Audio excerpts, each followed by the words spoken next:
অবৈধভাবে চাকরিচ্যুত করার অভিযোগে এবং ছাঁটাই করা শ্রমিকদের কাজে পুনর্বহাল সহ বিভিন্ন দাবিতে জিপি হাউসের সামনে অবস্থান নেন গ্রামীণফোনের চাকরিচ্যুতরা।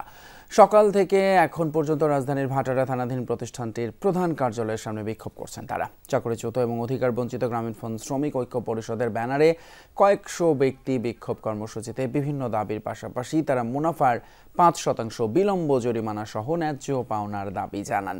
এ সময় বিভিন্ন প্ল্যাকার্ড প্রদর্শন এবং স্লোগান দেন বিক্ষোভকারীরা। অবস্থান কর্মসূচি পালনকারীরা শ্রমিক স্বার্থ বিরোধী কার্যক্রমে জড়িত কর্মকর্তাদের বিচার দাবি করেন। পরিস্থিতি নিয়ন্ত্রণে ঘটনাস্থলে আছে আইনশৃঙ্খলা বাহিনীর সদস্যরা। আমাদের যে ন্যায্য একটা পাওনা ছিল 5%, যেটা 2015 থেকে 2010-এ এটা আমাদেরকে দেওয়ার জন্য যে রায়টা করা হয়েছিল, এখন 2025 15 বছর হয়ে গেছে, এই টাকাটা এখনো আমাদেরকে জিপি বুঝিয়ে দেয়নি। এইটা কন্টিনিউ চলতে থাকবে যতক্ষণ পর্যন্ত ম্যানেজমেন্ট আমাদের সঙ্গে বসবে না, আমাদের সঙ্গে কোনো কথা বলবে না, ততক্ষণ পর্যন্ত জিপি হাউস অবরোধ থাকবে।